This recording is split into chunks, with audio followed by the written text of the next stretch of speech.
POE.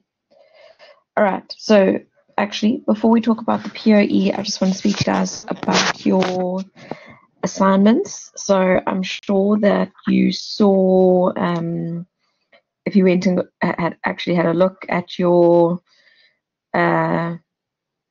assignments, the rubric was there for you guys, which gave you feedback into your stories. Evening, Karen. So what the biggest thing that there's a couple of things to just highlight in terms of your writing and in terms of your websites and what have you. Okay, so overall the websites were good. It was meant to be, so the feedback I gave you was all so that you could do some changes and fixes and all of that for the final one, because there were marks allocated to that. They've obviously changed that with the POE now, so there aren't any marks allocated to your website for the final submission. So it's up to you whether or not you actually want to work on your website, leave it as is, do minor fixes, but you aren't getting marks allocated for that. All right. So if you if you are wanting to make those changes, just make sure it doesn't impact your time allocation in terms of writing your content and of course your other modules as well. All right, so that was the first thing. The second thing was just in terms of the writing. So for some of you, again, this isn't obviously for everyone. You all have got your own personal feedback with your assignment. So, you'll know what applies to you, what doesn't apply to you. My biggest thing was the use of direct quotes. I had mentioned to you guys before that you need those direct quotes because they give the emotion of those involved rather than yourself. So that's something you definitely need to make sure for your final POE story. I'm going to get to the multimedia stuff in a second when we get there. But in terms of your written piece, just make sure you have those direct quotes, that you have the emotion coming through the people that you are quoting, so that you are tugging on heartstrings, making people happy, making people angry, but getting an emotional rise out of the audience, because that's what you want at the end of the day. Some stories were really well written. No one's stories were poorly written. In all honesty, everyone had well-written content.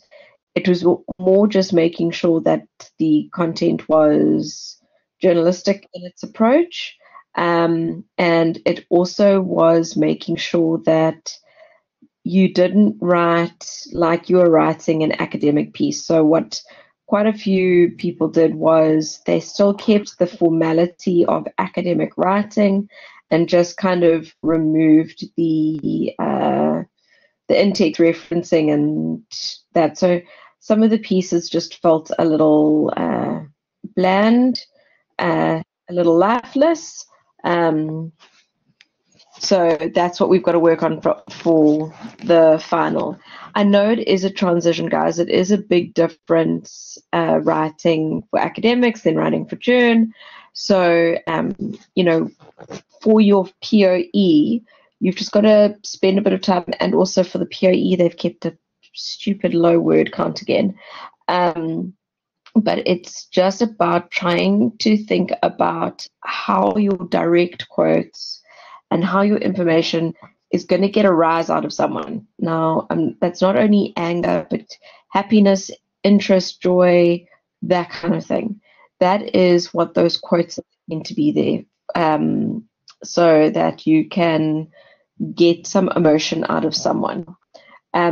Yes, P, I'm going to get that now. I just want to see your questions here. Writing with emotional depth was acceptable. Giving the unsure how to proceed with. Sorry, I recall you mentioned something on the lines of writing with emotional depth was acceptable. Okay, so that's what I said. So what I said was there needs to be emotional depth, but that emotion does not come from you as the journalistic writer. That emotion comes from the depth of the people who you are interviewing, who are speaking through you as the journalist. Okay, so it's not about your emotion coming through. It's not about your perspective. It's about the emotion of the people who actually are involved in the scenario. So what happens is if you go and bring in the emotion and it's coming as if it's being written from you, then it comes across as being biased, disingenuous, that you're inserting yourself into the story. You lose that impact of it being of those who actually are experiencing whatever you're trying to discuss. So it's that you don't want, when I say academic writing, you don't want academic writing. You just want that almost the objective, neutral perspective when the words are coming from you. So if you are giving statistics or if you are needing to explain a concept or something, that remains neutral. The emotions are coming from those that are actually experiencing whatever you are writing about. So, for example, let's use, okay, I used this yesterday with the media, not yesterday, Monday with the media studies group. So it's just fresh in my mind what we discussed. So I'm sure you guys have all seen the Kate Middleton stuff with the photoshopping of the photos that have been released by the royals. Okay. And when those photos came out, there suddenly was everyone up in arms going, these are being edited, then where's the ethics, where's the line? And it got people, even though a lot of people love to hate the royals, it got people really riled up about this question of when is it considered too much editing, when is it just considered acceptable, and how it breaks down our trust in the media. Okay, so let's say you're doing a story on that, for example. It is not about your emotion. It's not about your views. It's not about your perspective on how you think the photoshopping is ethical or unethical, or the fact that the message of the picture wasn't changed, but we can see manipulation has been done. It's got nothing to do with you. It's got to do with the public, and it's got to do with those who analyze and are invested in the royals, and it's all of that. So the emotion, the angst, the questioning, the ethical considerations, the stuff that makes people feel connected to your stories, that's going to come from the quotes from the people that you would either get online or from, in your case, in this instance, what you guys group are yielding, that'll be from your interviews. So it's all about getting the emotion, but not that the reader thinks it's your emotion, that they know it's the emotion of those who have knowledge and insight into the event. Yeah, exactly. And then it was her doing the editing and all that. And then you would bring in her perspective. You could bring in, the whole idea of the fact that she was trying to navigate this cancer diagnosis and everything. But again, it's not your emotive words. It's not your content. It's how you bring in her direct quotes of how she's feeling, how she did the things, how she was trying to do something to appease the public because of the constant false news that was going out, and she was feeling vulnerable, and how she was feeling attacked when she was trying to deal with it, this cancer diagnosis, while her father-in-law is dealing with the same thing. So the emotion shouldn't be read from you. It should be read from those who are directly involved in the story. You are just the narrator. You are just the one gathering the information and putting it out there. Remember agenda setting theory? Don't tell them what to think, tell them what to think about. So it's not you who is telling the audience what to think. You're saying, all right, this is what she has said, this is what photo experts have said, this is what others have said. Here's the information, here's the emotion from the different sides. You now make up your own decision based on that. That is what is important. So it's really important that in your pieces you bring emotion to it, and description and detail, but it's not you. Okay. So there was, but you, sorry, I'm saying, Pierre, I did that in terms of the previous piece, but you said that there was academic and conversational. I didn't understand what that means. All right. So when you're writing in an academic tone, you guys are presenting fact after fact with analysis, discussion, and all that. If you were doing, say, a political piece or business or whatever, that would be appropriate.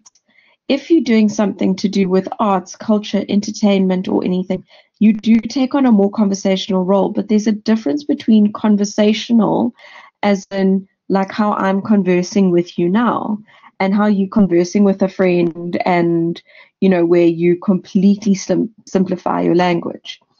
You do not want to write as if you are academically or more superior with your knowledge than your audience. You're writing to the average person. So when I say conversational, you're having a conversation, but you're not dumbing it down so much that your audience feels like you don't respect them or that they can't connect with you because you're being too laissez-faire in the way you're writing. It's again all about that balance. So it's not a thing of academic conversational. It's about writing for the masses, understanding that they have some basic knowledge, but that they don't know the technical jargon, and they don't know, specific ins and outs. That's what you are researching. So it is important to make sure that you are setting the scene.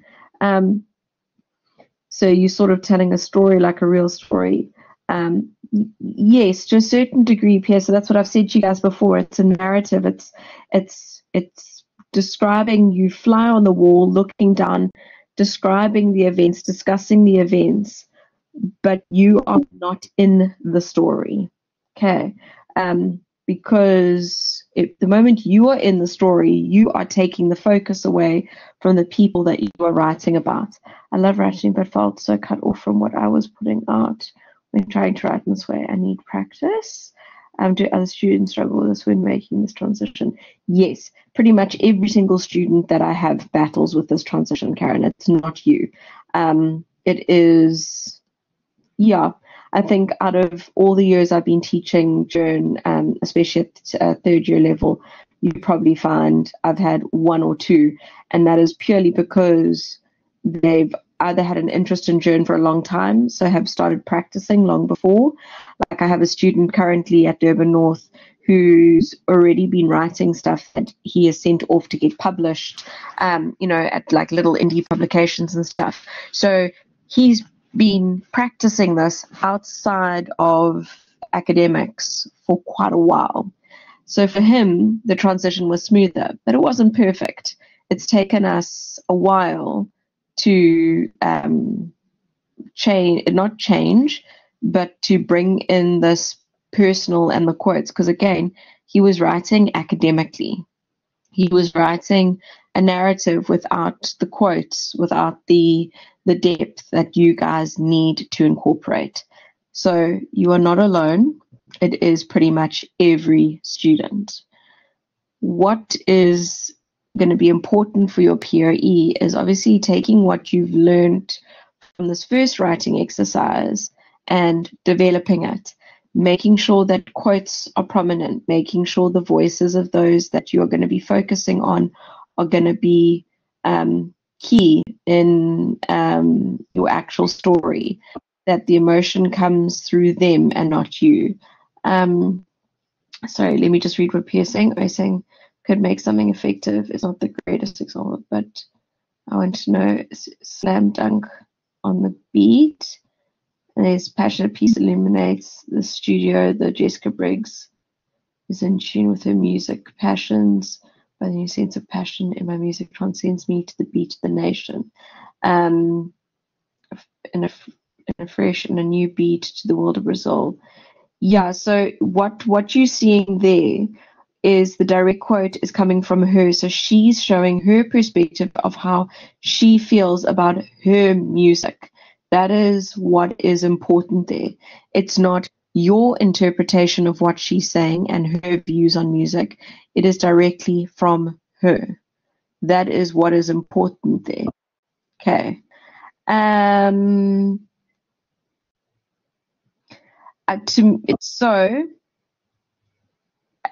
It's still a little bit in terms of it's using words like her music passions and passionate. It's those kinds of words that have become too cliched, become too overused, that make people disconnect. And then say, like, what you're doing there is using a lot of cliches. That's how it's reading. So bringing a fresh new beat, using the word passions, it's cliched writing. It's not bringing new perspective. It's not bringing something that makes people go, oh, why is this piece different? Yeah, Karen, it is. It's more punch. And the thing is, guys, punch can come in simplicity too. Though it's that you can describe things in a very basic and simple way, but still have a strong story being portrayed. I just don't want you guys. I feel like with English, with the way that English gets you to write, you fall back on you with poetry and the descriptions, and that it can get you to almost fall back into almost a cliche way of description, and this needs to be different. Yeah, so I know, I mean it in that sort of style. So yes and no, Pierre, that it can be that kind of style. But again, I still feel like it's being too.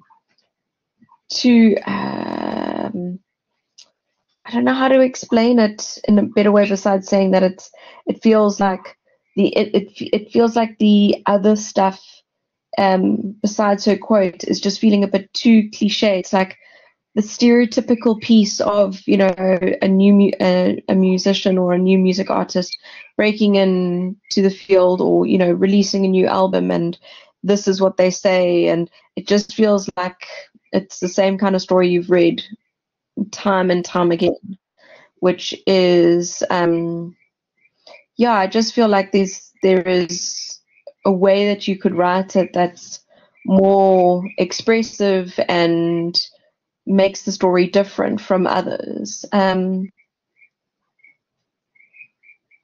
Yes, you could bring that in. That would be one aspect. Again, but so, like I say with her quote, it's not about, you could get them to describe the layers, you could get them to do that, but if you then around those quotes don't give writing that is unique or into perspective, or if it doesn't bring something different, if that part is cliched, it doesn't matter how strong those quotes are, because they can't carry the strength of the rest of the piece.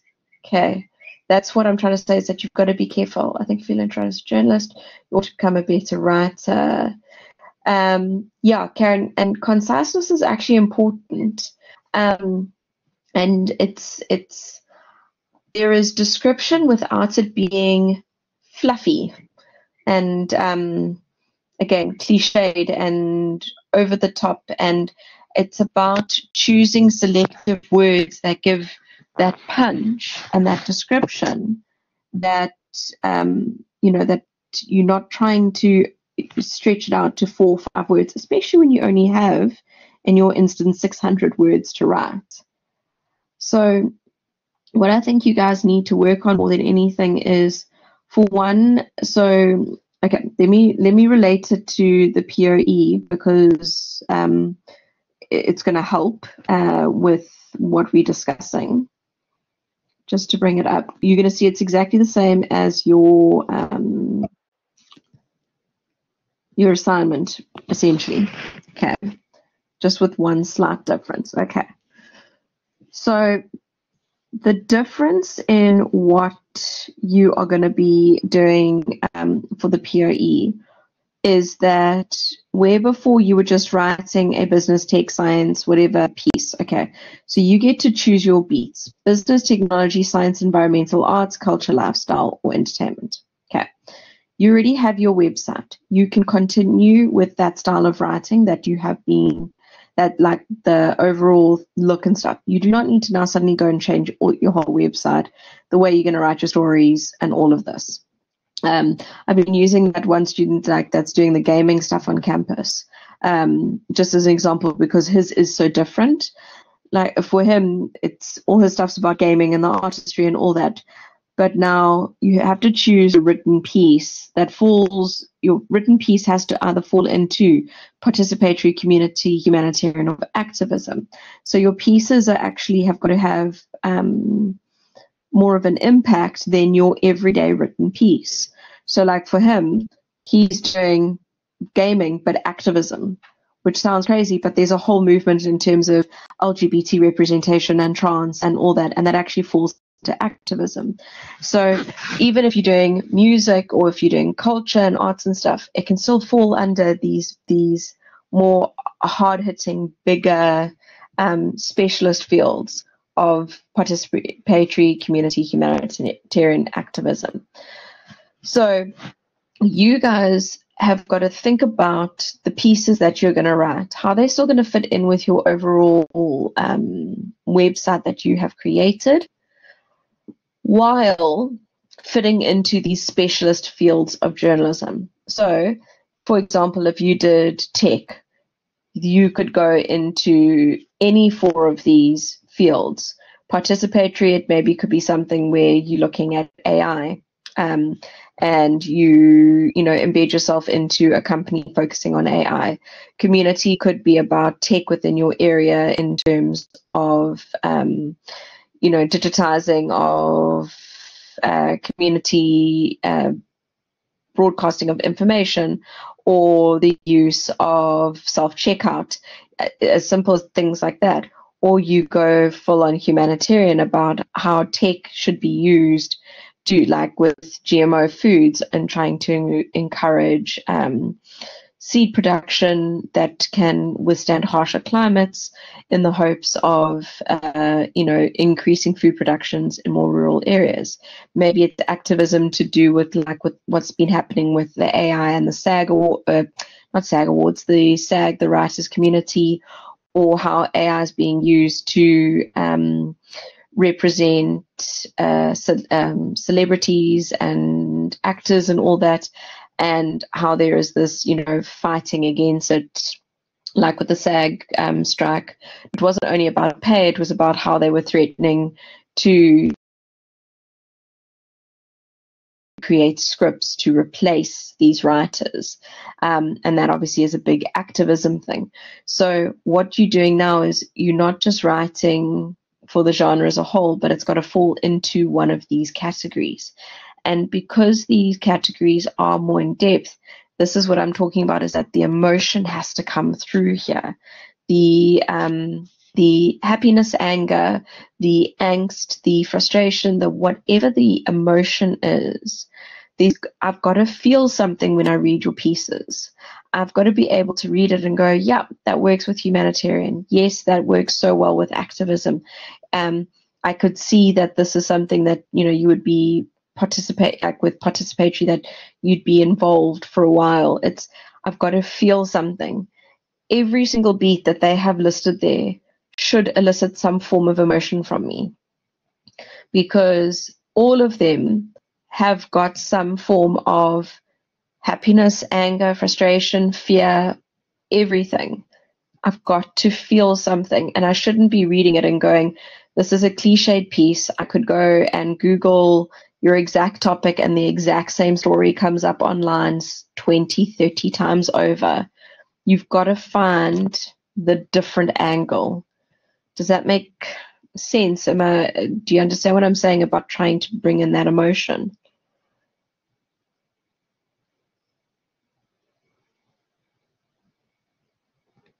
Or am I still throwing you guys? And specifically see how the music is different. So, Pierre, you could do that again. Those are stories that have been done so often. It's really, I don't want you just to do the same stories that you read over and over again. It's got to be something that that's got just even a slight different angle to it. The other thing is you have to conduct interviews for this. So you've got to do a story that where you can speak to people and actually conduct these interviews. It doesn't, so for both, so you've got to conduct, it says interviews for your story. It should say 2. You've got to conduct 2 interviews per question. For the written piece, you don't have to do video recording. You just have to have the transcript of it. So you've got to, what I would highly recommend doing is do a audio recording of the interview, put the mic closer to the person, because there are apps now that will take that interview and turn it into a transcript for you. It is not breaking the rules. It is not needing to be referenced. It's your content. I'm just, doing a work smarter, not harder thing, because you then don't have to type up your whole transcript, because this has to go obviously in your transcript tabs. Community focus, like I'm running for community newspaper. Yes, so it's not a community newspaper, it's obviously a community website, because you've created this website. So it's the idea of writing a story that would have a bit more of a local focus, but with that idea still that there's that international opportunity for reading the piece. So it's just it's the community where a community could be where you live. It could be a community you belong to in terms of artists or musicians or activists or whatever. So it's a particular group of people that you are trying to highlight, or something that would reach that particular audience. So it's writing for a smaller audience in mind, where say your humanitarian and activism is focusing more globally. Does that make sense?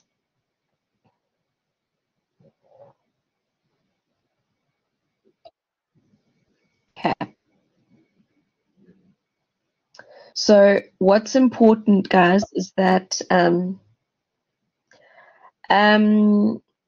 yes and no, Pierre. So I will discuss ideas with you and all that. I will look at snippets, but I won't look at full drafts of things. Just because I will tell you if I think you're getting in the right direction. I don't want to write the piece for you, if that makes sense. So I want to help you. I want to guide you. I will help you through things, but at the same time, I will. So, like, let's say, for example, you send me something and I'll say, you're still being too impersonal, or you don't have enough quotes, or you don't do this, or whatever the feedback is. You then need to go and fix, then send back to me. I'm not, do you see what I'm saying? I'm not going to, I'm not going to fix it, send it back to you. I need you to do the fixing. So I will tell you what I think needs to be changed. You will then need to change that before then sending me the next draft or section, or whatever. Does that make sense? Okay. I've always said to you guys, I'm never leaving you in the dark. I'm always going to help you and I'm going to assist you. But I am going to be careful in how I'm trying to draw it out of you, not you draw it out of me. That's the way I'm seeing it. So yes, of course, I will help you all the way, but I want it to come from you guys. So with your written piece, what you need to think about, so again, you can choose any beat, any of the 4 specialist fields. Now, this is what I want you to be careful about. You have got it, so you're going to be doing 2 pieces, this and the multimedia piece, which is a 2 to 3 minute video that would go onto your website. When you are choosing which piece to do for which question, think about those interviews that you're going to be conducting. Because for the multimedia piece, you need to incorporate either video or audio or something of the interview that has to be present in that interview. So if your one story, you can actually get the face-to-face interview, or you can do it on video call or phone or whatever. That is the one you need, that is the story you need to use for your multimedia. If for the other piece you can only get emails or, you know, WhatsApp conversations or whatever it may be, then that needs to be your written piece. You need to think very strategically with these 2 pieces you're going to do, because the one that you can actually get voice for, and the ones that you can actually do either face-to-face or, like I say, you can do Skype, WhatsApp video call, on iPhones, whatever it is, you can, you've got to use that for your multimedia, because you'll need to have that voiceover or snippets of the interview if you do it face-to-face, or even via video call and record your screen and incorporate it. But all that has to be incorporated along with photos and subtitles and text slides and all of that. So please be strategic in what you're doing. Yeah, it is a lot, but it can be a lot of fun as well. So where does this referencing go? Pierre goes into your reference list. So like with the videos and in the VC referencing guide, there is actually a reference there on how for interviews. So they do give you the full reference list. And then remember, on that interviews tab, your transcripts will go on that. And then anything you do, video, audio, recording, any of that, that you can then embed as videos and audio files into that interview tab. So that is going to be important.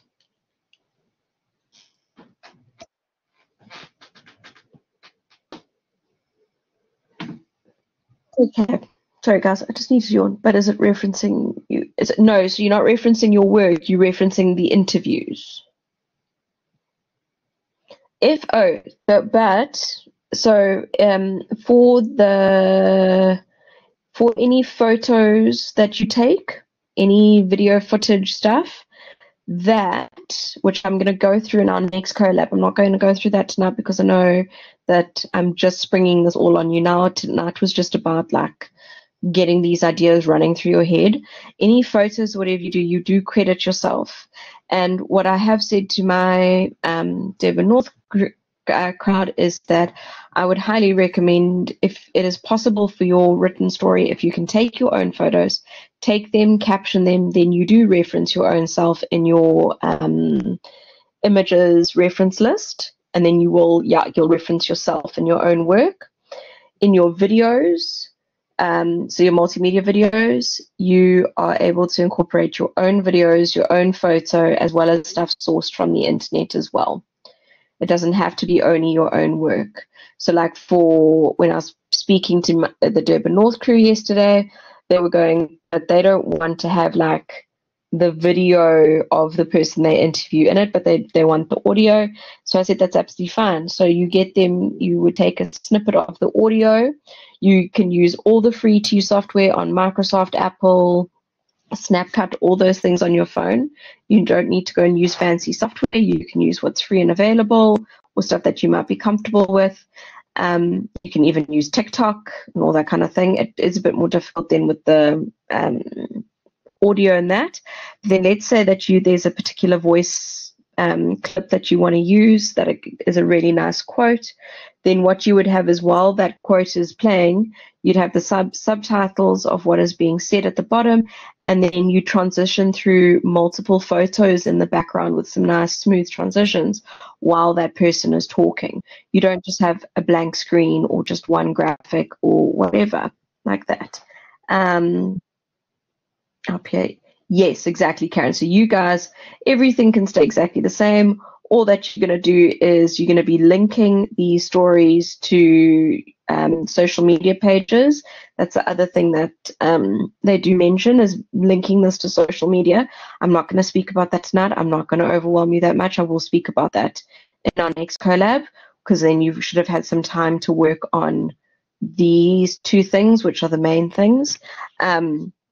And then we can talk about the linking it to the social medias and all that as well, because that's quick, especially with the NCTE practice.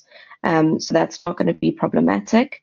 But you need to think about starting to choose your two stories, so your written piece and your multimedia, and then starting to gather videos, photos, audio. And if you have sound running in the background, which you should, when people aren't talking, you should have some music playing in the background.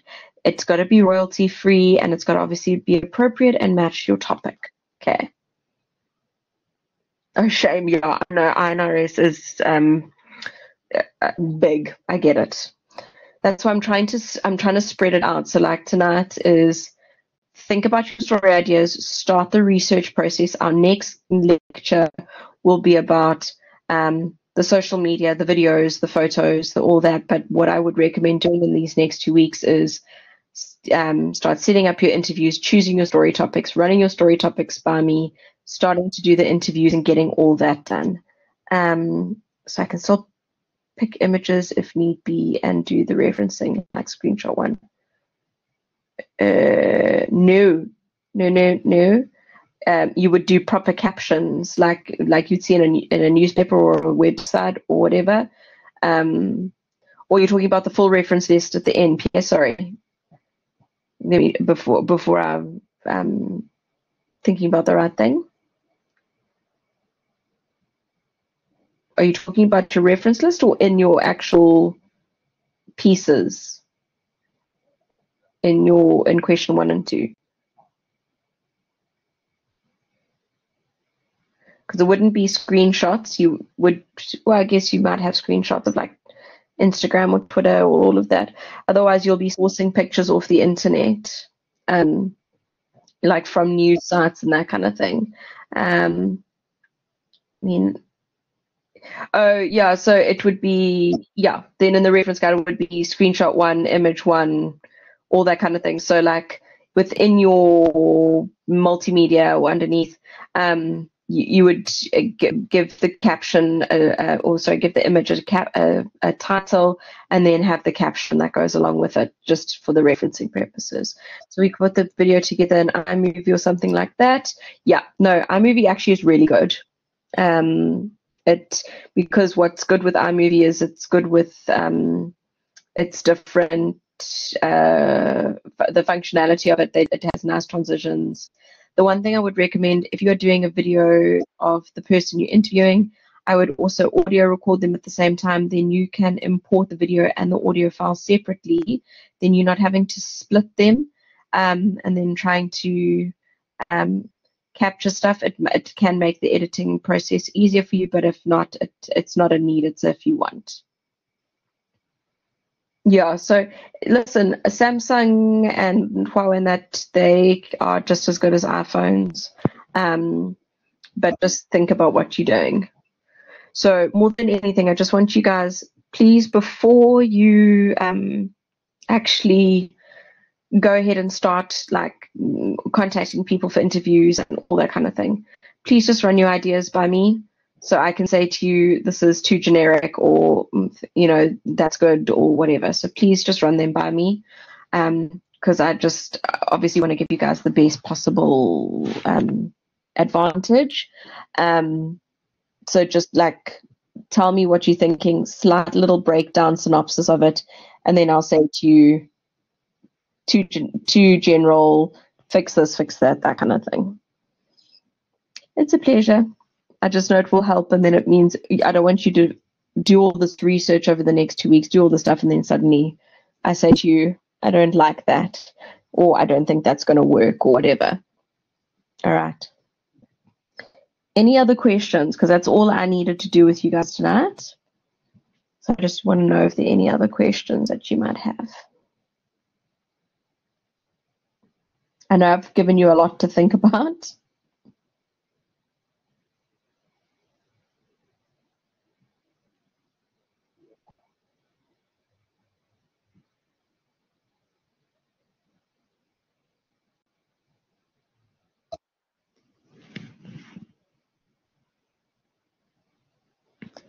I will try to keep you as calm as possible.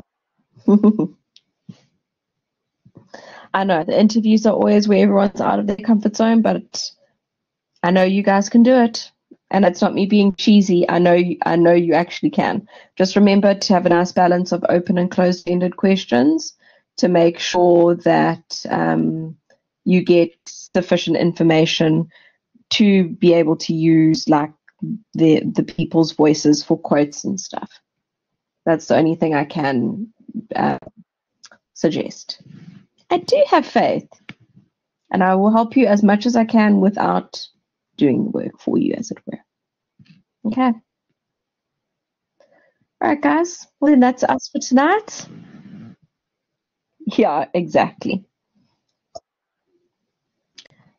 Have a good night, everyone, and let me know when you have some story ideas for me to look at. Okay.